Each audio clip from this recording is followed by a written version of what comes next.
We care. Prince Harry's claim media didn't care about wounded British soldiers branded offensive by string of ex-war heroes. Hello everyone, welcome to my channel. I hope everyone having wonderful day. After watching is video, please subscribe button and keep watching video. Your subscription is very important. War heroes and ex-military chiefs last night blasted Prince Harry's offensive, claims the media did nothing to back our heroes. In his new Netflix series, Harry claims he felt angry that outlets like The Sun ignored British troops wounded in Afghanistan.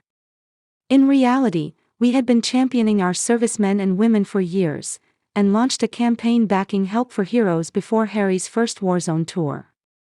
Ex-Forces Commander Lord Richard Dannett echoed the late Queen, saying, "Recollections may vary." Ex-Para and Veterans campaigner Ben Parkinson hit out after the Prince waded into the press in his latest money-spinning Netflix series. Harry appears to forget that in 2007, before his first tour of Afghanistan in 2008, we launched a campaign backing the Help for Heroes charity, which went on to raise €370 million. And our first Sun Military Awards, the Millies, saluting the bravest of the brave, was launched in 2008, after being planned before he headed to the war zone. Ben, who lost both his legs, broke his back and suffered brain damage in a Land Rover landmine blast in 2006, defied medics by surviving and learning to walk and talk again. The 39-year-old MBE, winner of the Overcoming Adversity Award at our first Millies, said of Harry, "I have no idea what he's talking about. The Sun and media in general have been amazing to me and given incredible support to my family." Mum Diane, who spearheaded a successful Sun-backed campaign to hugely increase compensation payouts to wounded soldiers, said, "We could never have done it without media support. I'm not sure what Prince Harry is trying to say, but it's certainly not my experience."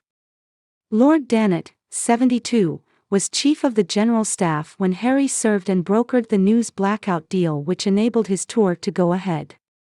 A year earlier he liaised with Help for Heroes charity founders Bryn and Emma Perry and won crucial Sun backing. Lord Dannett said, "Being kind, I would say that Prince Harry's recollections are not as clear as they might be. He may recall the support he and William gave to Help for Heroes in the early days given it was launched on October 1, 2007. There is no doubt that Prince Harry returning from his deployment to Afghanistan with injured soldiers brought a fresh focus to the sacrifice many families made. But his comments and that focus were one amongst many, and there had already been a shift in public support for our service people." In the Netflix series, ex-helicopter pilot Harry says, "As we took off, the curtain in front of me blew open and all you could see was the air hospital. 3 young soldiers all wrapped in plastic and their bodies in pieces. I saw what only people had talked about.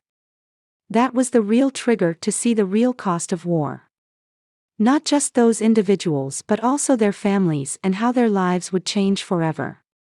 Stepping off the plane, I was angry at what happened to these guys. I was angry that the media weren't covering it. But at that point it wasn't clear to me what needed to be done." His tour was only possible because the media upheld the strict news blackout. He was eventually rushed back to the UK after a US website leaked his 10-week frontline role. Lord Dannett added, "The fact that he got there at all was a miracle. The fact that he managed to stay there for a month to qualify for his medal was wonderful. I can only say his recollection of the sequence of events was a little cloudy because by then there was genuine concern for the welfare of veterans." SAS hero Andy McNabb added, "To claim media outlets weren't fighting for our injured servicemen is offensive and rubbish. If it wasn't for the Sun highlighting vets' concerns, there wouldn't have been an avalanche of charity giving to veterans organizations. And Harry wouldn't have got the PR boost which upped his profile when he turned up at those events." The Sun has also been front and center of the campaign hassling the government to do more for PTSD sufferers, which I'm part of. And the media in general have been backing our servicemen and women full tilt ever since the September 11 terror attack. Grenadier Guards veteran Major Bernie Broad lost his legs in a 2009 Afghan mine blast. But he rebuilt his life thanks to the support of Harry's Invictus Games and media campaigns supporting veterans. Wheelchair rugby star Bernie, 57, who captained a 90-strong English Invictus team in 2017, said, "I have always found the press very supportive. I remember very well that groups like Help for Heroes were standing up and beating their chests for the military, and the press have long backed our armed forces. There was a lot of coverage and tributes at the time about those who died as well as people like me, and that was a great thing for families to see as well. I keep all the cuttings. It has definitely helped. I've met Harry several times and I like him. But he's from a different world and sees what he wants to see. This is very opinionated of him." Invictus gold medal winner Andy Phillips, a 57-year-old RAF armorer who suffered life-changing back injuries before the 1990 Gulf War, said, "The Invictus Games gave me a huge boost, but it's wrong to say the media have done nothing. By the time the war in Afghanistan started, the media were on side 100%.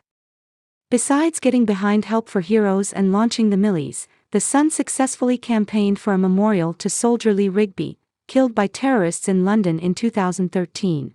Thank you for watching video.